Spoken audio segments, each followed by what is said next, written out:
चौकटीतल्या आजच्या भाग 1. मंगळवारचा दिवस होता.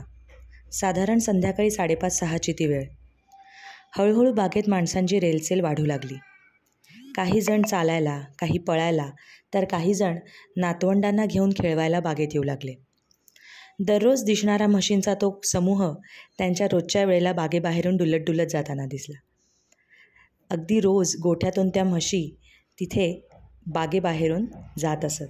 बागेत माणसं चालायला आणि बागेबाहेर जनावरं चालायला येत असत. निर्मला, लतिका आणि सुवर्णा नेहमीप्रमाणे घरातली कामं आटपून बागेच्या दिशेने रवाना होऊ लागल्या. निर्मला आणि तिचे मिस्टर दोघेच राहत असत, अगदी बागेजवळच. लतिकाचं सुद्धा तसंच. सुवर्णा तिच्या बहिणीसोबत राहत असे. तिने कधी लग्नच नाही केलं. निर्मला रोज आधी पोचायची बागेत. बागेबाहेर उभ्या असणाऱ्या भेळवाल्याच्या मागच्या बाजू जाऊन ती उभी राहिली. भेळवाला त्याच्या सायकलवरच्या दुकानाची मांडामांड करत होता. निर्मला ते रोज न्याहाळत असे. तेवढ्यात भेळवाल्याने विचारलं, माझी कैसी है तबीयत आपकी? निर्मलाने मानेनेच एक स्मितहास्य देऊन त्याच्या प्रश्नाला दुजोरा दिला. अचानक रस्ता क्रॉस करत असलेल्या सुवर्णा आणि लतिका तिला दिसल्या. त्या दोघीही देवळात रोज भजनाला जात असत आणि मग तिथून बागेत येत असत. त्यामुळे सहसा एकत्रच येत. त्रिकूट एकत्र जमल्यावर बागेत जायची ती चिंचोळी वाट त्यांनी ओलांडली आणि बागेत प्रवेश केला.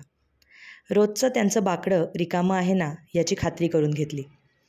कधीकधी त्यावर दुसरी लोकं बसलेली असत. मग तोपर्यंत हळूहळू करत बागेची एक चक्कर सगळ्याजणी मारत असत आणि कोणी नाहीच उठलं तर मग दुसऱ्या बाकड्यावर बैठक होत असे. बरोबर 6च्या ठोक्याला नेहमीच्याच त्या बाकड्यावर गप्पांची सुरुवात झाली. सगळ्या बसल्या.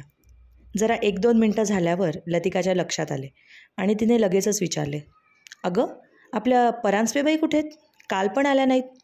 अगं हो, आपल्या व्हॉट्सअप ग्रुपवर तिला मी काल विचारलं होतं, पण त्यावर पण काहीच रिप्लाय नाही, सुवर्णा म्हणाली. तेवढे संभाषण झाले आणि ते त्रिकूट वेगळ्याच विषयांकडे वळलं. निर्मलाने चांगले 2 किलो मटार 50 रुपये किलोने मिळाले म्हणून आणले होते. ती जड पिशवी उचलून तिच्या हाताला रग लागली होती. तो हात चोळतच ती म्हणाली, काही गरज होती का मला 2 किलो मटार घ्यायची? पण 50 रुपये किलो म्हटल्यावर मोहच आवरला नाही. मार्केटमध्ये गेलं आणि ताज्या भाज्या दिसल्या ना की मला काय घेऊ आणि काय नको असं होतं अगदी. आणि खाणारी आम्ही 2 डोकी. घेतेस आणि मग आम्हाला वाटत सुटतेस, सुवर्णा हसतच म्हणाली. या दोघी बोलत असताना लतिका मात्र तिच्या मोबाईलमध्ये काहीतरी सर्फिंग करण्यात मशगूल झाली होती. नाकावरचा चष्मा सांभाळत आणि वीतभर लांब मोबाईल ठेवून काहीतरी झूम करत बघत होती. सुवर्णा लतिकाच्या मोबाईलमध्ये बघतच म्हणाली, काय गं, काय एवढं झूम करून बघतेस? अगं ही परांजपे हल्ली खूप रोडावली आहे ना अचानक. परवा भिशीमध्ये सुद्धा फक्त चहावर राहिली. तिला आवडतात म्हणून खास अळूवड्या आणल्या होत्या, पण नकोच म्हणाली, लतिका म्हणाली. आता तू म्हटल्यावर मला पण आता वाटायला लागलं आहे, सुवर्णा म्हणाली. हाताला झटका देत निर्मला म्हणाली, हो ना, हल्ली बरेच खाडे पण होत आहेत तिचे. तिघींच्या चेहऱ्यावरचे भाव अचानक बदलले आणि आपल्या चौकडीतल्या त्या एका बाजूची त्यांना आता काळजी वाटू लागली. तिला आपण फोन करूया का? लतिका बॅगेतला तिचा फोन बाहेर काढतच म्हणाली.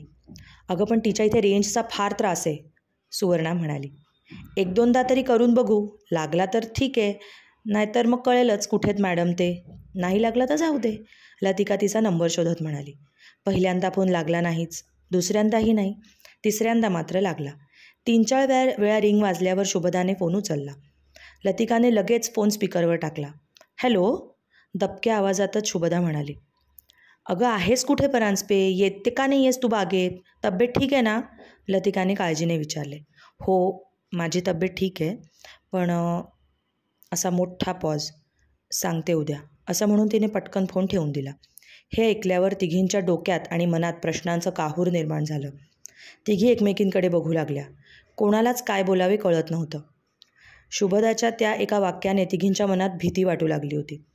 लतिकाच सावरत म्हणाली, उद्या बघू काय ते, आता निघू आपण. सुवर्णा आणि निर्मला होकारात ही मान हलवून बाकड्यावरून उठू लागल्या.